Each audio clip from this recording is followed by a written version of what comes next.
Hello বন্ধুরা, আজকে আমরা একটা নতুন ব্লগে সবাইকে স্বাগত জানিয়ে শুরু করছি আজকের দিনটা। আশা করি তোমরা সবাই ভালো আছো, সুস্থ আছো, আর আমিও ভালো আছি, সুস্থ আছি। তো রেডি হয়ে চলে আসলাম বিয়েবাড়ি। আজ একটা বৌভাত, সকাল থেকে মনেই ছিল না। তো হঠাৎ করে মা বললো যে আজ নিমন্ত্রণ আছে, তোমরা দুজন চলে যাও। তো আমরা দুজন চলে আসলাম। তো এই যে দেখো, অনেক লেট হয়ে গেছে, প্রায় 9:30 বেজে গেছে। তার জন্য তো মানুষ টানুষ নেই, ওই যে বর আর বউ বসে আছে।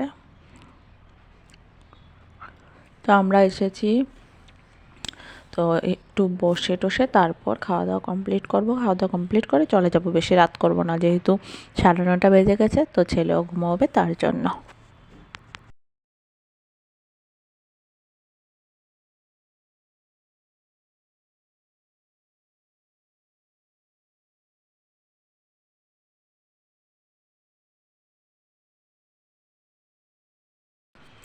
তো আধা ঘন্টার মতো বসে এদিকে চলে আসলাম, খাওয়া দাওয়া করে নেব। তো এই যে আমার ছেলেও বসেছে, এখনও টেবিল খালি, খাওয়া এখনও দেয়নি, খাওয়া শুরু হবে। তো চলো, এই যে আমার বরমশাই সব বোতল টোতল রেডি করে রাখছে খাওয়ার জন্য।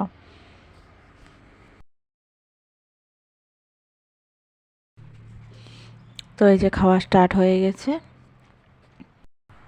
তো এখানে আমি খাচ্ছি আর হাসছিলাম, তোমরা দেখতেই পেলে। তো বরমশাইকে দিয়েছিলাম মোবাইলটা ক্যামেরা করার জন্য, আর উনি উল্টো পাল্টো বকতেই রয়েছেন যে খেতে এসেছে, এই মানে ধামালি করছেন। তার জন্য ওর ভয়েসটা আমি মিউট করে দিয়েছি, তার জন্য তোমরা শুনতে পাচ্ছ না। তো তার জন্যই হাসছিলাম। মেনুতে অনেক কিছু ছিল, জানি না আমার মনে থাকবে কিনা বা মনে আছে কিনা। ডাল, বেগুন ভাজা, তারপর শীতলের চাটনি, নিরামিষ সবজি, তারপর হলো মাছ বানিয়েছিল, একটা মাছ টমেটো দিয়ে, আরেক রকম বানিয়েছিল শস্য দিয়ে, আর মাংস তো বানিয়েছিল, আমি যেহেতু মাংস খাই না, আর লাস্টে মিষ্টি। ও তাহলে বলতে পারলাম সব কিছু। তো এই আর কি। আর রান্নাবাড়াও অনেক মানে অনেক টেস্টি হয়েছে, অনেক স্বাদ হয়েছে।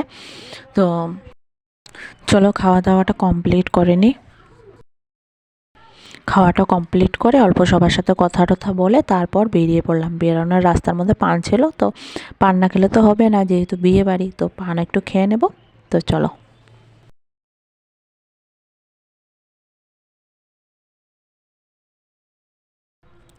তো এই যে মাত্র ঘরে আসলাম, তো দেখো চারিদিকে কাপড়ের অবস্থা নেই। আমার ছেলে বসে বসে কান্না করছিল এত রাত্রে, 10টা বাজে, এখন বলে ও পাশের বাড়ি কাকিমুনির ঘরে যাবে।